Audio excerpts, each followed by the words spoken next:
Hello, আসসালামু আলাইকুম। Welcome to my channel. এই ভিডিওতে আমি আপনাদের দেখাবো কিভাবে মাত্র 2টি কমান্ডের মাধ্যমে আপনি আপনার পিসির সমস্ত ব্যাকডেটেড অ্যাপস বা ড্রাইভগুলো আপডেট করতে পারেন। তো চলুন শুরু করি। আপনি প্রথমে আপনার কম্পিউটারের এখান থেকে সার্চ করবেন সিএমডি লিখে সার্চ করার পর এটাকে ওপেন করবেন, অথবা আপনার কিবোর্ডের উইন্ডোজ প্লাস আর টিক করে এখান থেকে এই সিএমডি লিখে ওকে প্রেস করবেন। তাহলে আপনার এই টার্মিনালটি ওপেন হবে। এখানে আসার পর আপনি প্রথমে লিখবেন হচ্ছে প্রথম যে কমান্ডটা সেটা হচ্ছে উইনজেট স্পেস আপগ্রেড, GRADE। তারপরে এন্টার প্রেস করবেন। এন্টার প্রেস করার পর এটা কিছুক্ষণ লোড হবে।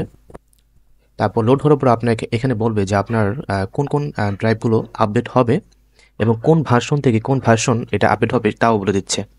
দেখেন, আমার এখানে মাইক্রোসফট ভিজুয়াল স্টুডিও এটার ভার্সন আছে হচ্ছে 10.0.60910, এবং এটার যদি আমি এটাকে আপডেট করি তাহলে এই ভার্সন থেকে এই ভার্সন হবে।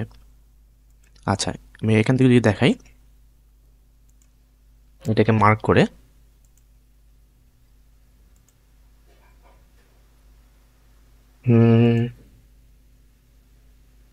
আচ্ছা, এখানে দেখেন এই যে এই ভার্সনগুলো হচ্ছে আমার আহ, বর্তমান ভার্সন, আর এটা অ্যাভেলেবেল যে ভার্সনগুলো এগুলো এইগুলো, হ্যাঁ। আচ্ছা, তো আমি যদি এখন এটাকে আরেকটা কমান্ড দিই তাহলে এটা সরাসরি আপডেট হওয়া শুরু হবে। তো আমি লিখবো হচ্ছে এখানে উইনজেট স্পেস আপগ্রেড, তারপর দুইটা মাইনাস, তারপর দেবো হচ্ছে আমি অন। এখন আমি এন্টার প্রেস করলে আমার পিসি আপডেট হওয়া শুরু করবে। এন্টার প্রেস করলাম, আমার ভার্সন পিসি আপডেট হওয়া শুরু হচ্ছে।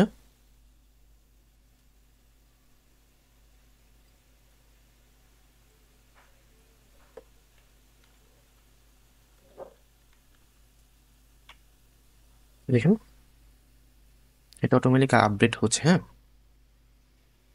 এবং এখানে একটু সময় নেবে, আপনারা ধৈর্য ধরে অপেক্ষা করবেন। আর ভিডিওটি ভালো লাগে লাইক করবেন এবং শেয়ার করবেন। ধন্যবাদ। আসসালামু আলাইকুম।